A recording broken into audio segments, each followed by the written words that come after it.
시청자 여러분 안녕하십니까. TBC 황상현입니다. 지난 5일 전 세계의 시선은 미국으로 쏠렸었죠. 결과는 제47대 미국 대통령으로 도널드 트럼프 후보가 당선됐습니다. 트럼프의 당선도 당선이지만 곧바로 이어진 미국 주요 내각 인선도 관심을 모으고 있습니다. 이후 발표될 트럼프 2기 행정부의 정책 방향은 한반도는 물론 전 세계에 직간접적인 영향을 미칠 것으로 보입니다. 여기에 대구 경북 지역도 예외일 수 없습니다. 국민의힘 오선 국회의원으로 현재 국회 외교통일위원이자 트럼프 1기 시절 국회 외교통일위원장을 지낸 윤상현 의원과 대담 시간 마련했습니다. 안녕하십니까? 안녕하세요. 잘 지내셨죠?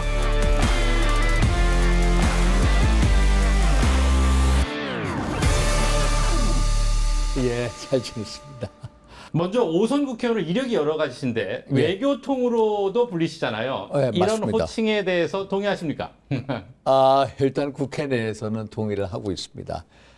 제가 대학에서는 경제학 공부를 했는데 미국에 가서는 뭐 석사나 박사 전부 국제정치학 쪽으로 워싱턴 DC에 있었습니다. 네. 그러니까 워싱턴 DC에 있다 보면 학문적인 연구뿐만 아니라 현실 세계에서 국제정치의 주역들을 만나볼 수 있는 기회가 참 많습니다. 네. 그러니까 제가 조지타운 대학, 조지 워싱턴 대학을 나왔는데 조지타운 대학에서는 예를 들면 미국 닉슨 대통령 때 국가안보 보좌관이자 국무장관을 했던 헨리 키신저 박사. 예. 제가 그분하고도 여러 차례 뵙고요. 또 그 집 가서도 뭐 같이 식사도 하고 그랬는데 그런 분들. 또 카터 대통령 때 국가안보 보좌관 했던 브레드스키. 또 제가 학교 때 저희 선생님이 누구였냐면 네. 클린턴 대통령 때 예. 2기 때, 1기 때는 유엔 대사를 하셨고 2기 때는 국무장관 했던 미국 최초의 여성 국무장관 메들 엘브라이트.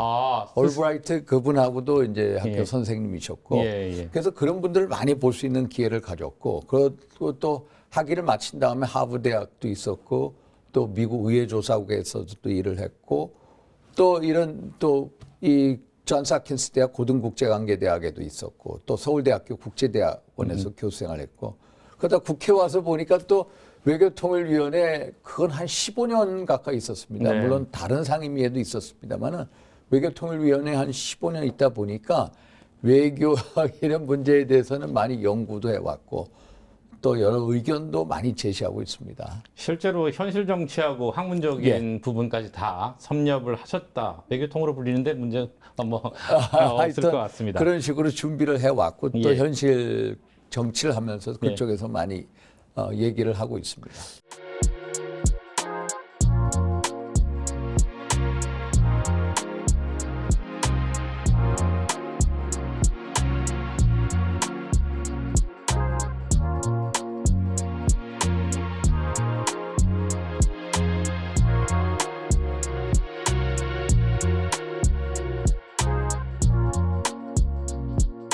지금 미국 트럼프 행정 2기 행정부가 내년 1월에 공식 출범을 합니다. 도널드 트럼프 당선인 의원님 보시기에는 어떤 인물인가요? 그때 1기 시절에 외교통일위원장을 하셨죠. 예. 제가 얘기 때 했는데 트럼프 대통령 하면 대단히 예측 불가능한 예. 어디로 튈지 모르는 대통령이다. 이렇게 얘기하는데 예. 이분이요 일생 동안 정치를 하시면서 세 가지 정도 주제에 있어서는 명확합니다. 일단 국위 우선이다. 네. 국위 우선이다. 그리고 방위 분담금 협정 이런 문제에 대해서 어떻게 국위 우선으로 한다는 거. 동맹 관계도 어떤 거래 관계로 본다는 거. 이런 거 명확합니다. 네. 또 예를 들어서 관세 문제에서는 명확합니다. 관세 부과하는 문제. 예를 들어서 본인 자신을 관세맨이라고 하고 이 세상에서 가장 아름다운 단어가 관세라고 얘기합니다. 그리고 반이민 정책. 미국에 있는 이 불법 이민자들 한 1,200만 명을 쫓아내겠다. 이런 세 가지 주제변에 있어서는 명확한 예측 가능한 사람이고요.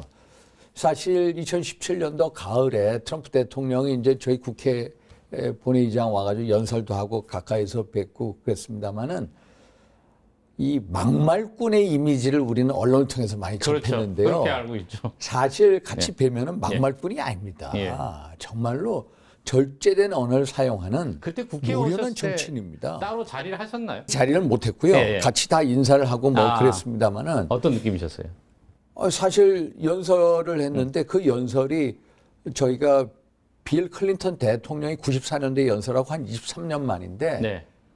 막말이 아니에요. 이분이 아주 절제된 언어를 사용하고요. 아. 또 엄지척 이것도 잘하시고 네. 그리고 쇼맨십도 있고 네. 언어 사용도 풍부하고 그래서 노련한 정치인의 이미지를 주십니다. 예를 들어서 우리 대한민국의 역사 이런 것도 잘 알고 한미동맹 또 한강의 기적 그리고 경제관계 특히 북한 인민들에게 주는 메시지 이런 것도 대단히 절제돼 있고 비전을 제시하고 그래서 이분은 한마디로 세련된 정치인이다 이런 느낌을 받았습니다. 불확실한 것이 가장 확실하다 현재 뭐 이렇게 평가드리는 예를 들어서 이분에 대해서는 불확실한 것만이 가장 확실하다 이런 얘기를 하는데 네. 저는 네. 우리가 앞으로 경제 통상 문제 또 방위 분담금 문제 이분이 어떻게 들어올 거라는 것을 우리는 다 예측 가능합니다. 예. 저는 다 예측 가능하거든요. 그래서 이런 면에 있어서는 우리가 철저히 대비를 하면은 위기를 기회로 만들 수 있는 역설적으로 기회창을 만들 수 있다. 그래서 준비를 어떻게 하느냐, 전략을 어떤 전략을 가지느냐에 따라서 달라진다. 이런 말씀을 드리고 싶습니다. 오늘 그래서 이 긴급 진단을 마련했습니다. 예. 예. 그 당선 확정 직후에 예. 트럼프 당선인과 윤석열 대통령이 통화를 통화했습니다. 했었죠. 예. 두 사람의 케미는 어떨까요? 케미 잘 맞을 겁니다. 그래요? 저는 그렇게 봅니다. 왜 그러냐면은 우선 두 분의 공통점이 있습니다.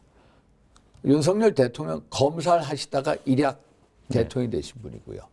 또 트럼프 대통령도 사업가를 하시다가 대통령이 되신 분이에요. 그러니까 이분의 어떤 스토리를 그 커리어 면에 있어서 경력 면에 있어서 이걸 보면은 딱 본인의 경력을 가지고 바로 대통령에 가신 분들이기 때문에 승부사적인 기질이 있고 네. 또 화통한 그런 면도 있고 또 두 분이 거침없이 주저함이 없는 스타일입니다. 그러니까 두 분의 스타일이 맞을 겁니다. 그래서 한미 간에 예를 들어서 방위 분담금 협상에서 뭐 난항이 있다. 예. 그럼 두 분이 만나가지고 딱 한 번에 딱 딜을 칠 수 있는 예. 화통하게 한번 크게 딜을 칠 수 있는 이런 스타일이기 때문에 케미가 아주 잘 맞을 거다. 이렇게 보고 있습니다. 윤 대통령이 그 8년 만에 골프 연습을 하는 것으로 전해졌죠. 저 지금 들었습니다. 이를 두고 논란도 사실 많습니다. 그런데 트럼프 대통령과의 골프 그 외교 예. 이게 중요한가요? 어떤 의미에서 중요한가요? 이거요. 왜 골프 외교 이 얘기가 나왔냐면은 사실 아베 전 총리 예. 그분이 피살 당하셨습니다만은 2016년도 11월 달 트럼프가 당선됐을 때 아베 전 총리께서 트럼프하고 통화를 합니다. 한 20분 정도의 통화를 하고요. 예. 그 다음에 바로 9일 만에 이 뉴욕의 트럼프 타워를 방문합니다. 네. 방문할 때 뭘 가져가냐면은 금장으로 된 골프채, 혼막 골프채. 네. 그게 7,000달러인데 50만 원짜리라고 하더라고요. 그래서 이거를 다 가지고 가서 선물하니까 너무너무 좋아하는 겁니다. 이 대통령이 골프를 대단히 좋아합니다. 골프 광이고요. 이분이 가지고 있는 골프장이 12개나 있고요. 이분의 타수가 본인은 뭐라고 하냐면 66타를 친다고 좀 뻥도 치는데 대통령이 이제 골프도 잘 치신다고 이런 얘기를 하시는데 이때 이 트럼프 대통령을 아베 총리가 만나가지고 두 분의 브로맨스를 만드는 겁니다. 그래서 두 분은 항상 사석에서 도널드, 신조 이렇게 불렀고요. 사실 그 트럼프 일기 때 인도 태평양 전략이라는 게 어디서 나오냐면 아베가 만든 겁니다. 아베가 만든 인도 태평양 전략을 원래 미국 측에서 아시아 태평양이라고 썼던 그 용어를 인도 태평양이라는 용어 자체를 바꾸고 아베 인도 태평양 전략을 수용하게 되는 계기가 됐거든요. 그래서 골프를 통해서 자주 만납니다. 그동안. 그래서 윤석열 대통령도 한번 아마 골프도 치실 겁니다. 만나면은. 그래서 이 골프를 뭐 8년 만에 대통령 준비를 하고 계시다. 이왕이면 골프 잘 치는 게 좋지 않습니까? 저는 골프를 뭐 한 10몇 년 동안 안 쳤습니다만은 이왕이면 잘 쳐서 뭐 이렇게 A라는 지점에 가면은 일부러 A라는 지점에 가서 같이 치기도 하고 걸어가기도 하고 하니까 골프 외교가 대단히 주요하게 작동될 수가 있다. 이런 말씀드립니다. 외교통이신데 정작 골프를 안 하시는군요. 골프를 제가 예전에 한 3년 자주 치다가 저희 지역이 수도권이잖아요. 아시잖아요. 주말에 어디를 가야 되는지. 그래서 그렇습니다.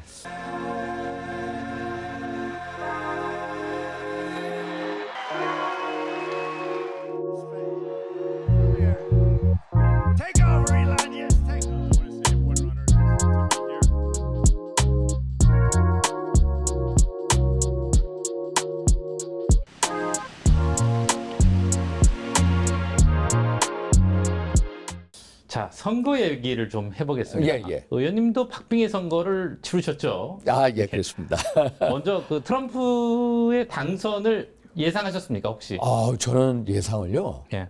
사실 미국에 있는 교민분들이 저한테 전화를 주시면 당연히 트럼프가 된다. 아하. 이런 전가를 주셨습니다. 그런데 예.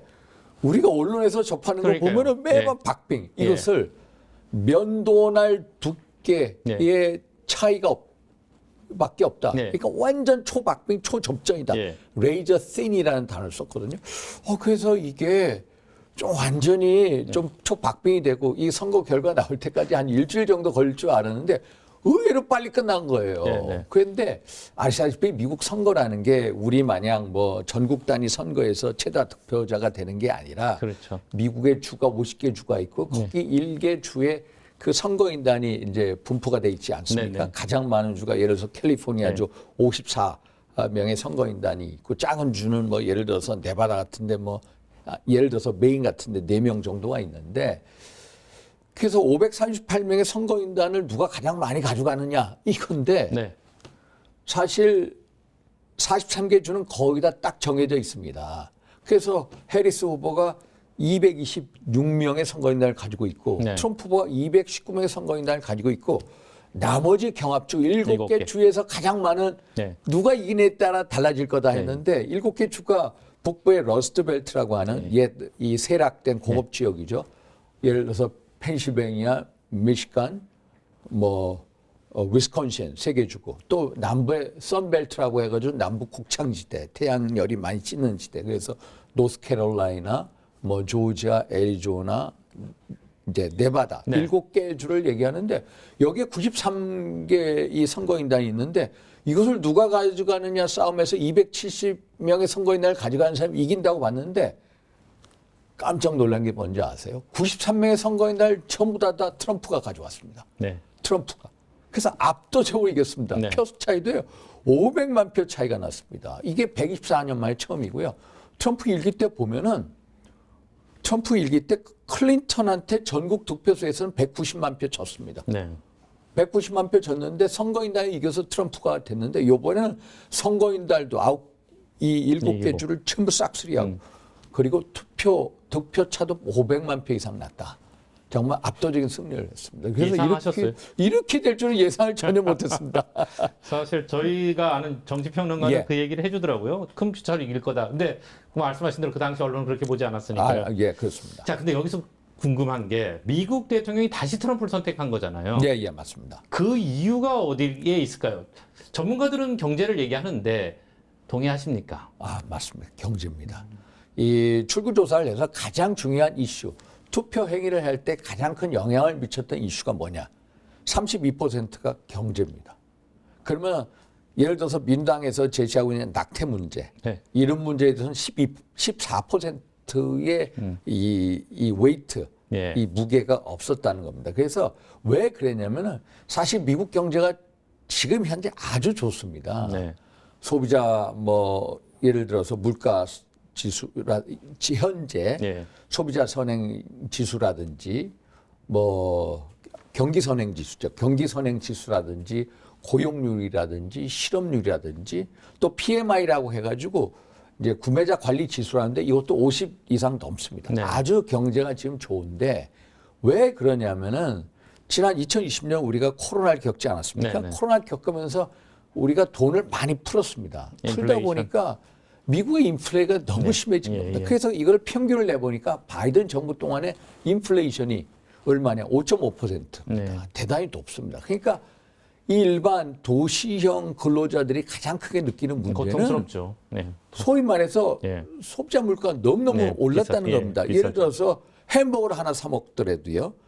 2, 3년 전보다 지금 더블이 된 겁니다. 그래서 그 물가가 가장 큰 문제였다는 거. 그래서 물가가 이 가장 큰 경제 이슈 중에 하나였고 또 특히 뭐 반이민 이런 거 내거는 게 결국은 뭐냐면 일자리 창출과 관련돼 네, 있지 않습니까? 네. 그러니까 트럼프한테 손이 갈 수밖에 없습니다. 그리고 이왕이면은 야 외국 사람들이 우리의 산업과 일자리 약탈해가 우리가 잘 살아야지 이게 쉽게 먹힌 겁니다. 그러다 단순하죠, 보니까 아주. 예. 왜 단순한 겁니다. 예. 그러다 보니까 예를 들어서 이 아랍계 사람들 또 흑인들 백인계 여성들 이런 면에 있어서 이분들에 의해서 트럼프가 과거에 어느 역대 대통령보다 이 소위 말해서 이 표를 많이 가져온 겁니다. 원래 여기가 예를 들어서 민주당 지지율이 센 데인데 민주당 지지율이 센 이런 계층에서도 트럼프가 대단히 선전했다. 이거의 가장 주된 요인은 물가로 대변되는 경제 문제였다. 이렇게 보고 있습니다. 지금 연장선상에서 예. 그 백악관뿐만 아니고 상하원 선거에서도 지금 그 다수당이 됐어요, 공화당이. 예, 예. 이제 레드 웨이브라고 하죠. 예. 어떤 의미로 볼 수 있을까요? 그러니까 레드 웨이브고 이제 싹쓸이했다. 예. 레드 스위프라는 영어, 레드 스위프라는 영어 단어를 쓰는데 결국에는 이제 선거인단 선거에서 압도적으로 이겼고요. 그리고 상원이 지난 이제 현재까지 상원 내년 1월 달 3일 날 시작되는 그 상원에서는 53개 의석을 공화당이 가져갔습니다. 네네. 그 전에는 51개 민주당 의였거든요. 그리고 현재 이 미국 하원의 의석수가 435석입니다. 네. 그 과반이 218석인 218석을 넘었습니다. 그러니까 상하원, 네. 행정부 다 가지고 있고 사법부도 보면요. 사법부에 예를 들어서 대법관이 9명인데 9명 중에 중심법관 아닙니까? 여기에 보면은 6명이 또 완전 보수 우위의 성향을 가지고 있습니다. 그러다 보니까 입법, 사법, 행정을 거의 트럼프가 손아귀에 졌다. 아, 그래서 앞으로 2년 동안 다음 중간 선거가 이제 내후년 11월에 있지 않습니까? 그때까지는 적어도 브레이크 없는 독주를 할 거다. 이런 이제 예측을 하고 있습니다. 실제 그렇게 돼요. 입법, 사법까지 다 정리가 입법, 됐. 사법, 네. 행정까지 다 치고 있습니다. 자, 트럼프 당선 직후에 또 세계의 관심을 모으고 있는 게 내각 인선입니다. 아주 속도감 예. 있게 진행되고 있는데 가장 눈에 띄는 부분이 일론 머스크 테슬라 맞습니다. CEO의 정부 효율부라고 하나요? 이 장관으로 정부 이 또 공동 대통령이 아니냐는 얘기까지 나오고 있어요. 일론 머스크의 기용 어떻게 보세요? 일론 머스크가요. 네. 이제 Department of Government Efficiency, 예. 소위 말해서 정보 효율부의 이제 최고 우두머리가 됐는데 예. 본인은 뭐냐면 이 관료주의, 규제 혁파, 관료주의를 완전히 또 혁파하고 배척을 하고 또 규제를 혁파하겠다는 겁니다. 그래서 현재 연방정부 기관이 428개인데 99개로 줄이겠다. 아. 연방정부의 재정 지출 2조 달러 감축하겠다. 근데 이 머스크라는 사람 한번 보십시오. 네. 이 불가능을 도전으로 만드는 이 성향이나 이 기질이나 탤런트가 있는 사람 타고나신 아닙니까? 분이죠. 타고나죠. 예. 전기차라든지 예, 항공우주산업. 예. 그래서 엄청난 기대를 모으고 있는 것도 사실이고 트럼프 대통령이 어느 정도로 좋아하냐면은 예를 들어서 젤렌스키 우크라이나 대통령하고 통화할 때도 옆에서 이렇게 통화하다가 바꿔주는 이 정도로. 공동 대통령이라는 얘기가 나올 그래서 수가 공동 그러니까 예를 들어서 사람 인선할 때도 같이 상의도 하고 예. 이 정도입니다. 그런데 문제는 뭐냐면 지금 앞으로 전기차 이런 거에 대해서 우리가 지난 바이든 정부에서는 예. 아직까지 바이든 정부입니다만 IRA 법안, 인플레이션 감축법이라고 해가지고 전기차에 대해서 7,500달러에 달하는 보조금을 줬거든요. 이런 걸 전부 폐지하겠다는 겁니다. 근데 일론 머스크가 하는 게 전기차 아닙니까? 네, 예. 또 중국산 전기차에 대해서 관세를 막 때리겠다는 겁니다. 그런데 일론 머스크의 테슬라 전기차가 어쩌면 상해에 있습니다. 네. 이 사람의 이 주된 강점이 뭐냐면은 지금 리창이라고 리창 예. 지금 국무원의 총리죠. 제2인자죠. 네. 중국의 리창이 상해 서기할 때 머스크하고 아주 친했습니다. 아. 그래서 테슬라 공장을 상해에다 갖다 놨거든요. 그러니까 이 사람이 소위 말해서 트럼프 대통령의 최측근으로서 여러 가지 그 기관의 혁파를 하고 규제 완화하는데 또 여러 가지 창의적인 기술 이런 것을 제공하는데 큰 역할을 할 수 있습니다만 네. 또 미중 간의 여러 경제 문제에 있어서 본인이 테슬라 자동차를 상해에 있고 리창 국무원 총리하고 가장 가까운 사람이기 때문에 미중 간의 또 경제 협상에 있어서 큰 영향력을 발휘할 거다. 연결고리 역할을 할 수 있겠다. 연결고리 역할을 할 거다. 아직까지 이 얘기는 안 나왔습니다만 예. 앞으로 미중 간에 있어서 이 사람이 큰 역할을 할 거다. 그래서 앞으로 일론 머스크를 한번 주시할 필요가 있다. 그래서 심지어는 앞으로 다음 트럼프 대통령이 4년 후에는 일론 머스크를 대통령 키우는 게 아니냐. 뭐 그런 이런 얘기가 예측까지 나오더라고요. 나옵니다. 예, 충분히 나오더라고요. 나올 수 있습니다. 나올 수가 있습니다.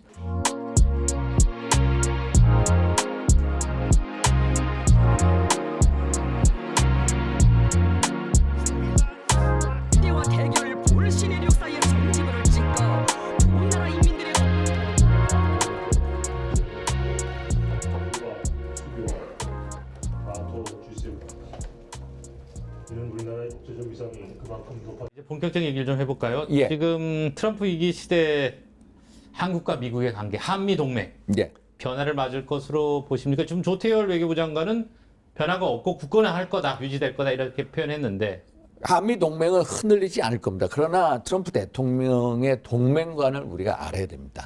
아무리 동맹이라고 하더라도 방위비 분담금 문제에 있어서는 너희들이 당연히 역할을 하라고 합니다. 이 트럼프 대통령이 정치를 시작한 게 1987년.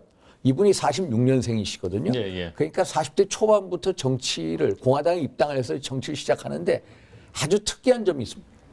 이분이 정치를 시작하자마자 가장 먼저 한 게 네. 뉴욕타임스에다가 개인의 광고를 냅니다. 아. 광고의 주된 주제가 뭐냐면은 본인의 돈을 사비를 써서 이 광고를 냈는데 광고의 내용이 뭐냐면은 자기 나라 돈으로 자국의 국방비를 담당할 수 있는 방위를 국방을 담당할 수 있는 나라에게 미국이 돈을 대주지 말라는 겁니다.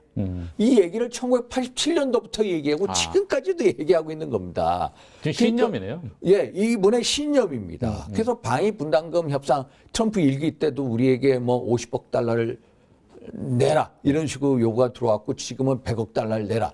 그런데 우리뿐만 아니라 당시에 일본한테 80억 달러 내라고 그랬고요. 독일에도 지금 주둔하는 그 미군이 3만 6천 명이나 있거든요. 네. 너희도 예를 들어서 GDP 대비 국방비를 증액을 해라. 안 하면은 당시에 12,000명, 소위 말해 3분의 1을 빼겠다라고 했습니다.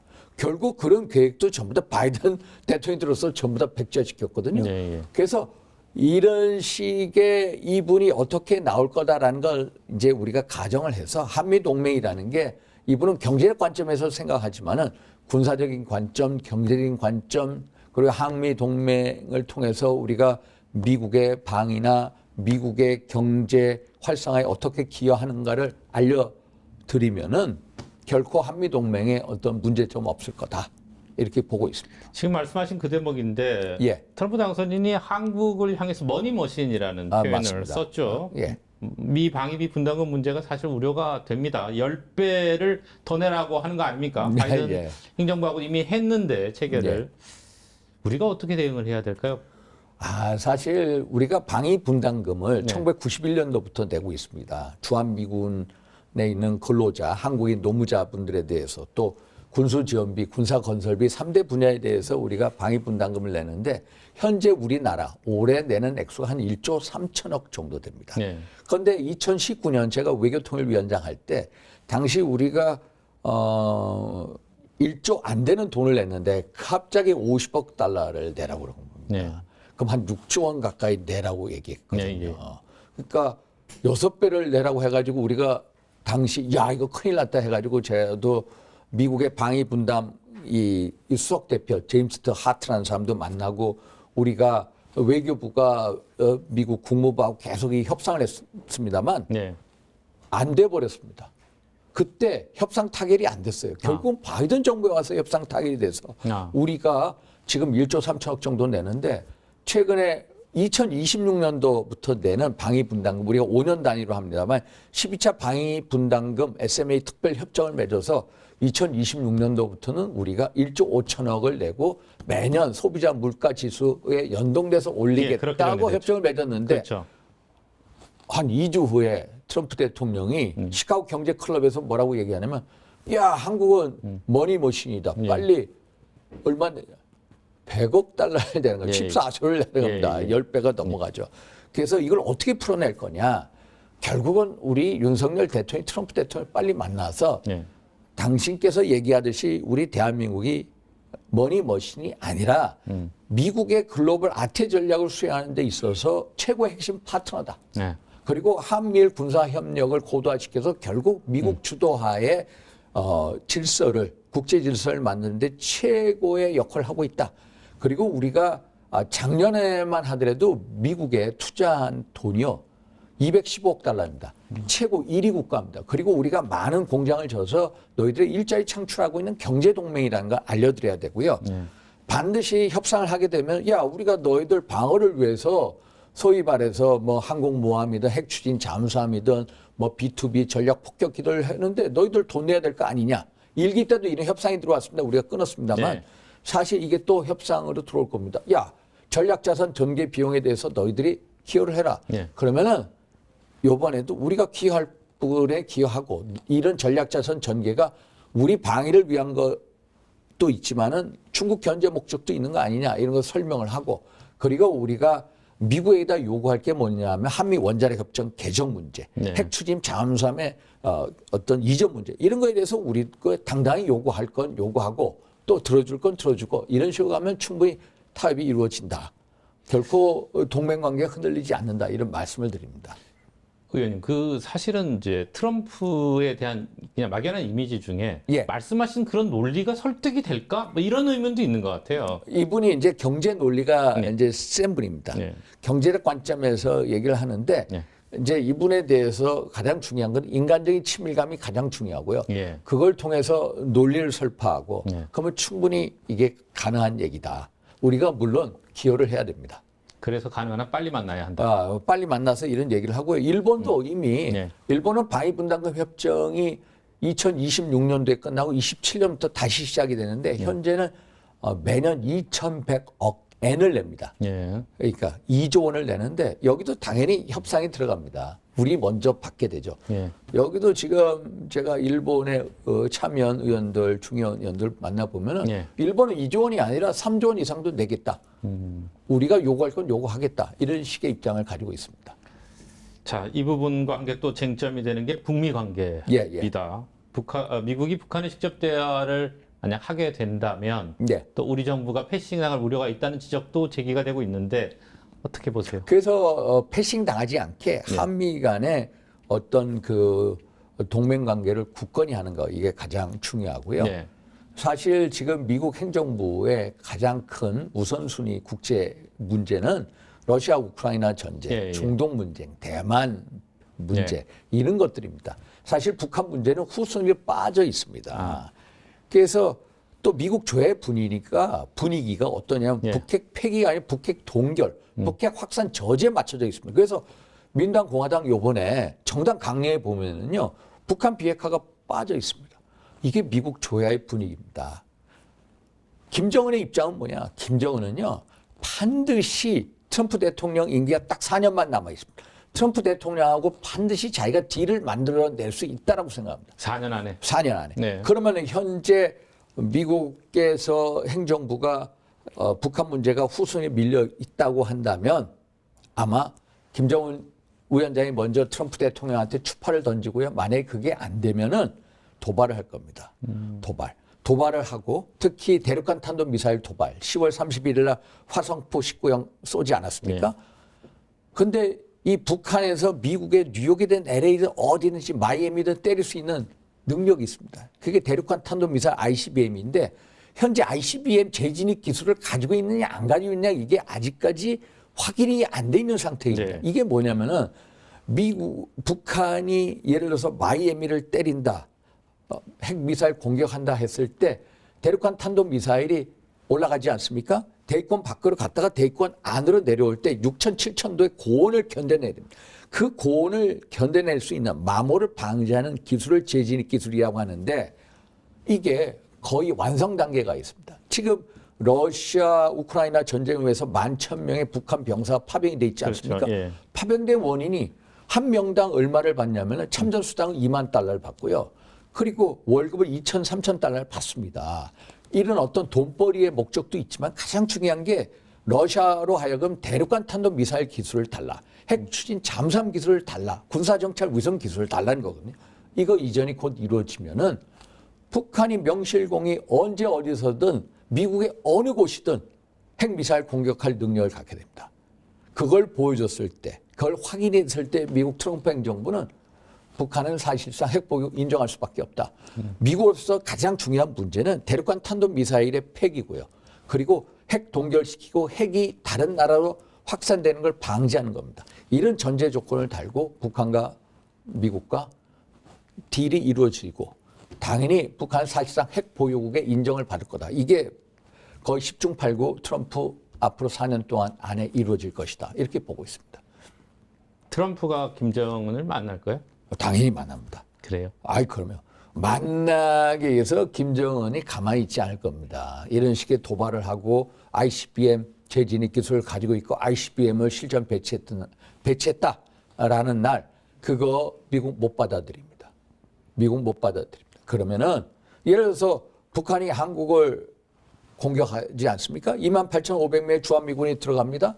그리고 69만 명의 이 전투병이 또 미국부터 옵니다. 만약에 북한이 트럼프 보고 야 우리 LA 때릴 거야. 핵 공격할 거야.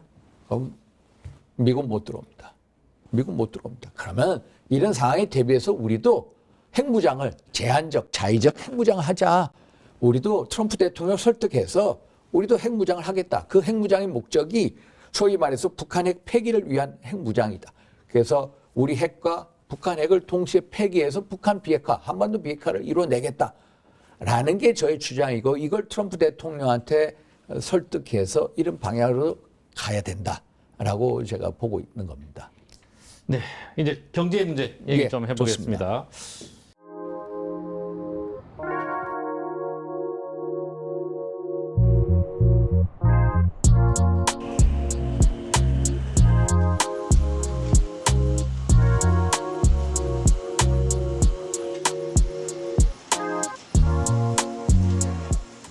윤석열 대통령이 트럼프 시대에 대비해서 금융, 통상, 산업 이 3대 분야의 회의체를 즉시 가동하라고 지시했는데 앞으로 우리가 이 3개 분야에서의 대응 전략 어떻게 가져가야 될까요? 사실 금융통상산업 예. 이게 문제입니다. 트럼프 대통령이 유세 중에 이런 얘기합니다. 중국에 대해서는 60%의 관세를 때리고 예. 그리고 다른 나라에서는 보편 관세 10에서 20%를 담보 매기겠다. 예, 예. And I say the most beautiful word in the entire dictionary of words is the word tariff. I love tariff. 관세 인상 들어옵니다. 예. 한미 FTA 우리가 1차 FTA 협상을 2019년도인가 했습니다만 사실 그때 대미 무역 흑자 규모가 130억 달러였습니다. 네. 그때 대미 무역 흑자를 가장 많이 낸 나라가 중국이고 멕시코 순인데 우리가 14번째 국가였습니다. 그때 FTA 재협상을 했거든요. 지금은요 작년에만 450억 달러에 달하는 대미 무역 흑자를 우리가 누리고 있는 겁니다. 네. 그러면은 현재는 8번째입니다. 중국이 예를 들어서 2,800억 달러, 멕시코가 한 1,500달러, 베트남이 1,000억 달러. 그럼 이 순서대로 FTA 협상 이 나라들에 대해서 경제 조치를 한 다음에 우리도 FTA 협상이 다시 또 들어올 거다. 그래서 이것은 완전히 기정사실화 시켜서 우리가 대비를 해야 된다. 그래서 가장 중요한 게 뭐냐면은 우리의 논리입니다. 논리. 그러니까 우리가 소위 말해서 국내 산업 경쟁력도 강화시키고 수출 시장을 다변화하고 또 해외 시장도 개척하고 예. 그리고 한미 간의 경제력 대화를 해서 우리가 협상력을 가져야 됩니다. 그러기 위해서 어떻게 하냐? 우리의 논리. 야, 우리야말로 너희 나라에 일자리 창출한 최고의 국가다. 우리가 작년에도 210억 달러 투자하지 않았느냐. 우리의 반도체 공장 삼성이 소위 말해서 텍사스 테일러 시티에 짓고 있고 SK 하이닉스는 인디애나에 짓고 있고 또 수많은 자동차 제품 업체들이 가가지고 너희들의 일자리 창출을 하고 있다. 경제 동맹이다. 한미 FTA 협상에 대해서 야 우리가 너희들의 예를 들어서 원유라든지 천연가스들 우리가 먼저 선구매를 하겠다. 이런 식의 어떤 이 협상 전략을 가지고 있고 미리 대비를 해야 된다는 말씀을 드리고 싶고요. 가장 먼저 대통령끼리 만나서 어떤 큰 틀에서 경제관계, 안보관계에 있어서 두 나라가 필수 불가결한 동맹이자 핵심 파트너임을 서로 확인하는 계기를 만드는 것. 그걸 통해서 제가 말씀드린 여러 가지 경제적인 조치, 또 논리, 또 이런 것을 설파시켜야 된다. 이런 말씀을 드립니다. 트럼프 당선인이 또 다른 한 측면으로 가장 부각되는 부분이 협상가잖아요. 네, 협상가입니다. 협상을 했을 때 자기가 우위를 질 텐데 이 부분에 대해서 저희가 전략적으로 접근한다. 그게 쉽지는 않아 보여요. 제가요. 예. 사실 2019년도 예. 트럼프 일기 때 한미 방위비 분담금 재협상 때 네. 저 혼자서 워싱턴 DC를 날아가서 네. 한 2박 4일 동안 많은 사람들 만났습니다. 그 중에 한 사람이 제임스 리시라고 네. 이분이 이제 현재는 미 상원 외교위원회 간사인데 당시에 상원 외교위원장을 했습니다. 예. 요번에 상원에 이제 공화당이 우위에 가면서 상원 외교위원장이 되실 분인데 트럼프 아주 친한 친구입니다. 아, 근데 제임스 리시 외교위원장이 뭐라고 얘기하냐면은 저한테 트럼프는 타고난 협상가다. 예, 예, 예. 중요한 건 기브 앤 테이크다. 기브 앤 테이크를 하면은 반드시 엄청난 이 플렉서빌리티, 유연성이 있다. 이렇게 얘기하고요. 코리아 코커스라고 해가지고 이제 한국 관계에 담당하는 국회의원들 모임이 있습니다. 공화당의 공동의장이 마이크 켈리라고 이 사람이 2011년도부터 펜실베니아 주에서 지금까지 이번에도 하원의원 당선에 8선을 하고 있습니다. 네. 이 사람이 현대 기아차 딜러입니다. 딜러. 야. 그래서 이 상황을 너무 잘 아는데 트럼프 대통령 원래 크게 때린답니다. 이 트럼프 대통령의 이 저서가 뭐가 있냐면 The Art of the Deal. 네. 거래 기술이라는 데 네. 보면요. 1차가 뭔지 아세요? Think Big입니다. 무조건 크게 생각하고 크게 때리라는 겁니다. 그래서 크게 때리는데 마이크 켈리도 얘기하는 게 크게 때리지만 결국은 협상으로 간다. 협상 전략이다. 그거에 대해서 기브 앤 테이크를 잘하면은 된다. 이렇게 얘기를 해주더라고요. 오히려 협상 가니까 그걸 이용해서 그렇죠. 협상이 가능하다는 겁니다. 예, 예.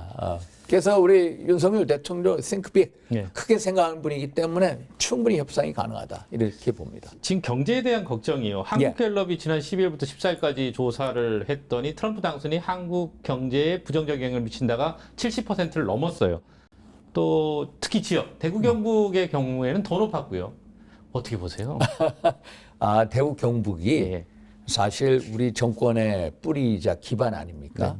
아마도 대구 경북에 계신 분들이 트럼프 대통령이 워낙 예측 불가능하다 네. 이런 얘기가 언론에 계속 보도되니까 야 윤석열 정부가 잘 해낼 수 있을까라는 어떤 이 노파심, 네. 걱정 네. 이런 것 때문에 아마 이 소위 말해서 그 비율이 높게 나오지 않나 이렇게 보고 있습니다. 지금 대구 경북의 대미 수출이 전체 수출에서 각각 23.3%와 16.7% 차지합니다. 예. 이 중국에 이어서 두 번째로 많습니다. 예, 자동차 부품이 가장 많고요. 예, 예. 그다음에 2차 전지 소재하고 철강유가 뒤를 잇고 있는데 우려는 역시 통상 제재를 걱정하고 있는 모습입니다. 그러니까 자동차요. 예. 지금 대미무역 흑자 가장 많이 나는 데가 자동차입니다. 네. 자동차에 대해서 일단 관세, 보편 관세든 FTA 협상 들어온다라고 보면 하십니다. 그래서 자동차 수출이 또 소위 말해서 전기차에 대해서 IRA 법안, 인플레이션 감축법에 의해서 7,500달러에 달하는 보정을 줬는데 그것도 폐기 아니면 축소시킬 예정이거든요. 네네. 그래서 자동차 부품, 자동차 수출에 대해서 당연히 관세를 때리기 때문에 네, 영향을 받겠죠. 영향을 받을 수밖에 없고요. 네. 철강이라는 것은 이미 트럼프 일기 때 연간 263만 톤까지만 수입한다라고 수입 과우타를 해놨습니다. 네. 그래서 이것은 우리가 지난번부터 받아왔던 거고요. 그런데 우리는 그나마 다행인 게 뭐냐면 중국 같은 경우는 지금 트럼프 대통령 일기 때 철강, 알루미늄에 대해서 25%의 관세 부과를 했습니다. 이것을 60%로 올리겠다는 거거든요. 네. 그래서 그런 면에서 우리가 좀 나은 형편이다. 그 2차 전지 문제에 있어서 우리가 사실 2차 전지에 있어서도 인플레이션 감축법에 의해서 많은 혜택을 줬습니다. LG 한솔 같은 경우에는 최근에 이 AMPC라고 있는데 AMPC 네. 첨단세 공제 세액을 주는 건데 세액 공제죠. 네. 이거에 대해서 4,500억 원에 달하는 첨단세 공제를 받기로 돼 있습니다. 근데 1년 후에 돌아오거든요. 그래서 지금 받기로 돼 있는 것을 트럼프 정부가 빨리 들어오기 전에 빨리 유동성의 이 환급 조치를 하겠다라고 하고 있는데 2차 전지 문제에 대해서도 미국 당국이 보고 있고요. 그래서 이거에 대해서도 어떤 제한 조치가 있을 수 있다. 그래서 일단 이거에 대해서 우리가 미리 대비를 해야 된다. 네. 자동차든 또 아니면 철강이든 뭐 2차 전지든. 그러나 우리보다도 중국에 대해서 또 멕시코에 대해서 훨씬 더 강력하게 나올 거다. 그나마 다른 나라들에 비해서는 우리가 훨씬 더 유리한 조건에 있다. 그리고 우리가 제가 아까 말씀드린 것 같이 우리의 어떤 경제 논리, 안보 논리를 통해서 협상을 어떻게 잘 해내느냐 여기에 달려있다 이렇게 봅니다. 그 사실은 대구 경북은 중소기업이 대다수거든요. 그러니까 예. 사실 말씀하신 그런 전략들은 워낙 거시 전략이라서 거시 전략이죠. 중소기업 차원에서 대응하기는 쉽지가 않거든요. 않죠. 그러니까 걱정만 큰 상태인 것 같은데 거기에 대해서 좀 조언을 해주신다면. 그래서 우리 그런 중소기업 이런 분들에 대해서 우리가 당연히 세공제라든지 어떤 보조금 아니면 펀드를 조성해서 그대로 있지 않습니다. 우리가 당연히 전략을 짜고 펀드 같은 걸 조성해서 여러 가지 어떤 이 기업에 대해서 여러 혜택도 제공할 예정이고요. 지원책을 찾고요. 지원책을 찾을 거고요. 네. 그래서 전체적으로 우리가 민관이 같이 합심해서 이 위기를 해 나갈 수 있다. 사실 이런 식으로 관세를 때리면은 네. 어떻게 되냐? 미국 경제가 또 같이 죽습니다. 관세 때리면 어떻게 됩니까? 미국에 줄겠죠. 들어오는 이 수입 상품의 가격이 올라갈 때 인플레가 될 수밖에 없습니다. 결국은 다시 또 돌아올 수밖에 없는 건데 현재는 이런 거다. 그래서 우리가 이거에 대해서 적절한 대비책을 세우면 문제가 없다 이렇게 보고 있습니다. 뭐 말씀하신 대로 긍정적인 부분 다른 나라에 비해서는 좀 상황이 좋다라고 하셨는데 예. 미국이 중국 경제를 강화할 경우 반사 이익에 대한 기대도 있는 것 같습니다. 예를 들어서 전기차 같은 거 보십시오. 전기차에 대해서 심지어 바이든 정부에서 100% 관세를 때리겠다는 겁니다. 계속 얘기하고요. 최근에도 관세 EU에서도 45%에 달한 중국산 전기차에 대해서 관세를 매겼습니다. 바이든은 100%를 매겼고요. 이 트럼프 대통령은 뭐라고 하냐면 멕시코를 경유하는 전기차에 대해 200%의 관세를 때리겠다고. 그런데 우리는 현재 전기차에 대해서 이런 오히려 보조금을 지급받고 있는 형편이거든요. 그래서 상대적으로 우리가 훨씬 나은 위치에 있기 때문에 가격 경쟁력은 높다. 그러나 트럼프 대통령이 모든 제품에 대해서 10 내지 20%의 관세를 때리겠다고 천명한 이상 적어도 한 10% 정도의 관세는 우리가 대비를 해야 하지 않나 이런 이제 예측은 해 봅니다. 뭉뚱그려서 위기라고 볼 게 아니고 이렇게 조각조각을 내보면 충분히 기회 요인이 있다. 기회 요인이 있습니다. 네. 자 이제 국제사회 얘기를 좀 마지막으로 해보겠습니다. 네.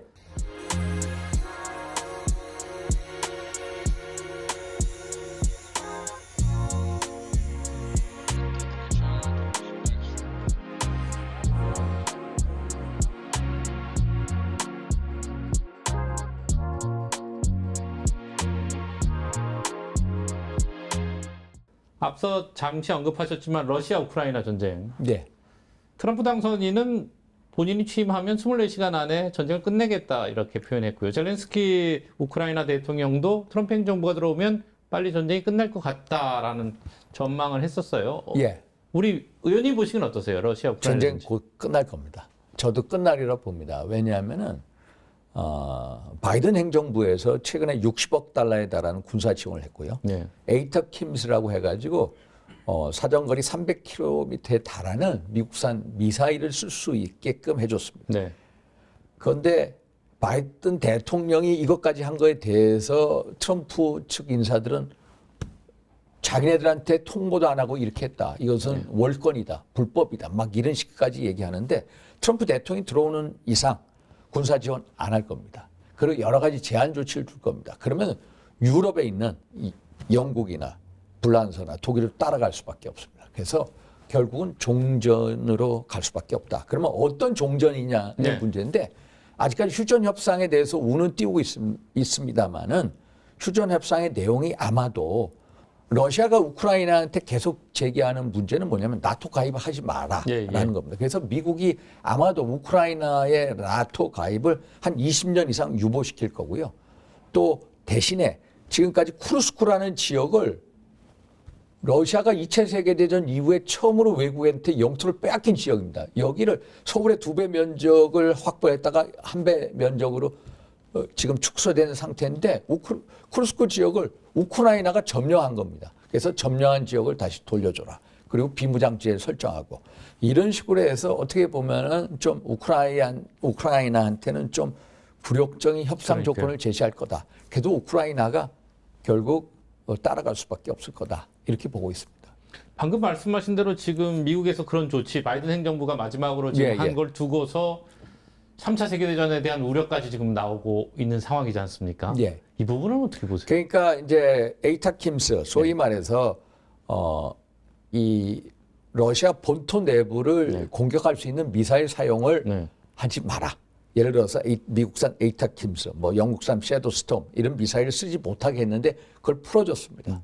그러면 그걸 가지고 소위 말해서 북한 주둔 지역, 군사시설, 뭐 탄약고 이런 데를 때릴 수가 있거든요. 그래서 지금 공격을 했는데 이걸 하다 보니까 계속해서 이걸 못하게끔 러시아가 대서방 사회에 이제 경고를 해왔는데 그렇죠. 이게 진행이 되니까 핵 교리를 바꾼 겁니다. 예. 우크라이나가 비핵 국가지만은 소위 말해서 핵 국가의 미국의 도움을 받아서 미사일 사거리를 풀면은 우리도 선제 공격, 핵 공격할 수가 있다. 네. 핵 공격의 대상 우크라이나뿐만 아니라 미국도 핵 공격할 수 있다라고 했는데 이거는 엄연히 엄포입니다.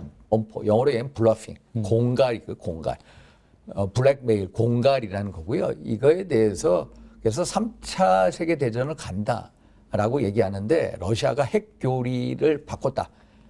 소위 말해서 핵 공격 선제 사용도 하겠다라고 얘기했기 때문인데 그렇게 될 가능성은 거의 없습니다.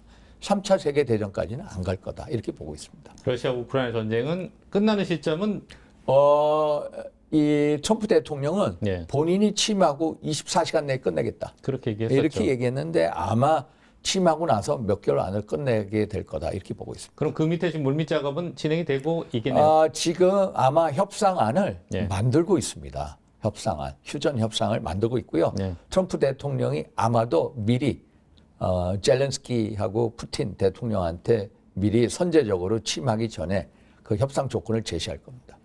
말씀하신 대로 그 북한이 지금 파병되어 있잖아요. 예. 이러면 지금 미국이 그 장거리 미사일을 풀었고 예, 이런 예. 부분에 있어서 한반도 정세에도 영향을 받지 않겠습니까? 영향을 받는데요. 예. 그래서 이제 북한군 병사 이 사람들이 거의 20세 미만의 젊은 병사들인데 거기에 이 용병으로 일종의 팔려간 겁니다. 김정은의 달러 벌이를 위해서 너무 안타까운 일이고 그래서 그 사람들이 희생당하지 않게끔 빨리 종전이 됐으면 하는 바람을 가지고 있고 그런데 만약에 이 전쟁이 장기화되면 장기화될 수 있습니다. 예. 네. 예를 들어서 지금까지요.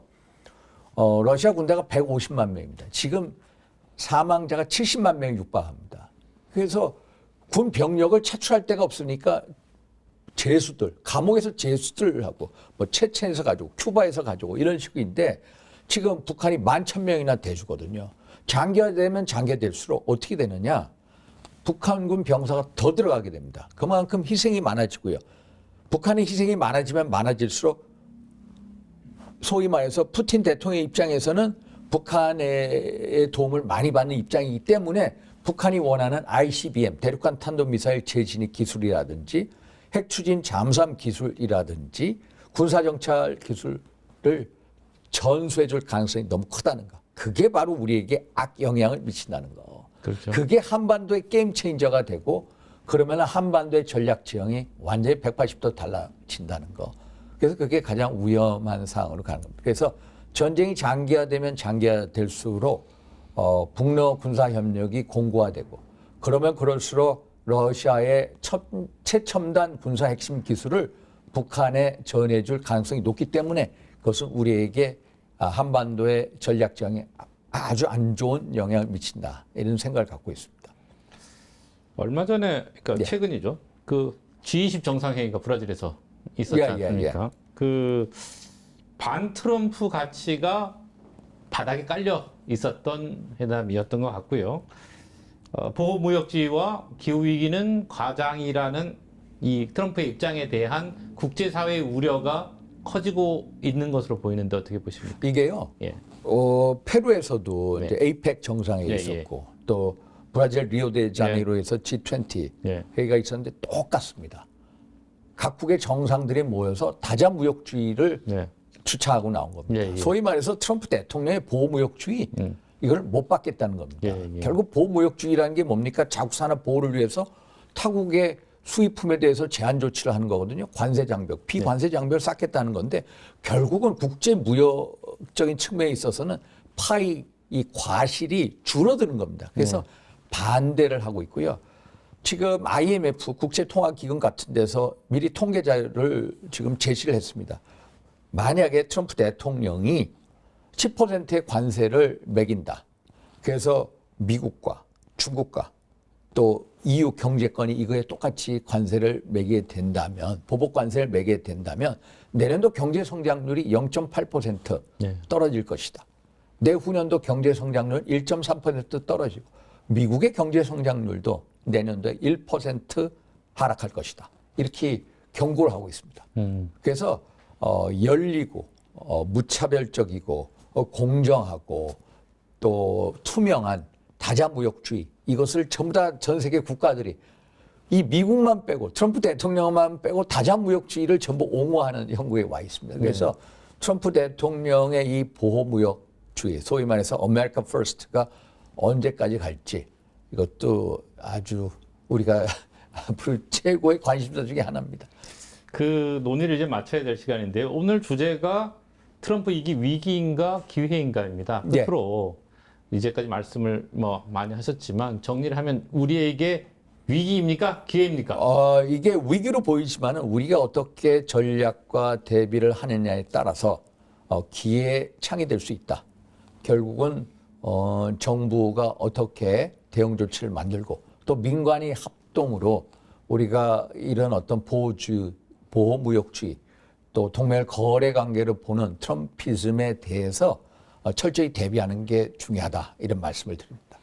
네, 오랜만에 나오셨으니까 대구 경북민들에게 마지막으로 한마디 해주시죠. 예. 제가 아시다시피 대구 경북에 뿌리가 있다는 거 아시잖아요. 예, 예. 저희 큰 외조부님이 이제 의성에서 국회의원을 자유당 때 여러 차례 하셨고, 또 저희 어머님이 이제 의성분이지만은 저희 아버지 어머님이 그 신혼살림을 구미 금오산 공군 레이더 기지에서 하시지 않았었습니까? 예. 그래서 너는 금오산의 아들이다, 이런 얘기를 많이 듣고 자랐는데, 저는 대구 경북에 대해서 한없는 무한 감사의 마음을 가지고 있습니다. 저희 국민의힘이 108석을 가지고 있지 않습니까?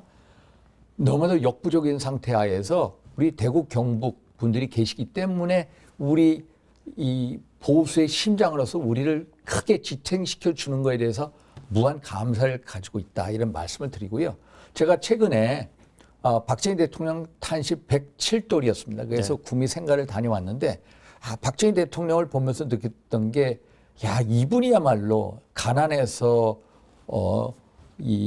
예를 들어서 경제 발전을 가져오고 무에서 유를 창조한 정말로 시대 혁신적인 또 진취적인 이런 이 박정희 정신을 보여주신 분 아닙니까? 그래서 야, 이왕이면 우리가 TK 대구 경북이 우리 국민의힘의 보수의 심장이 뿌리지만은 여길 매개로해서 수도권 중원으로 우리가 한번 진격했으면 하는 그런 바람, 소위 말해서 박정희 정신, 진취적이고 도전적이고 혁신적인 박정희 정신을 가지고 수도권 중원으로 우리가 진출을 해서 우리의 이 심장을 더 튼튼히 해주자, 이런 생각을 가지고 있고, 저 윤상현이 그런 역할을 하는데 크게 이바지하고 싶다는 말씀도 드리고 싶습니다. 당대표 선거 때 하신 말씀이 생각이 납니다. 맞습니다. 네, 오늘 이렇게 나와주셔서 고맙습니다. 감사합니다.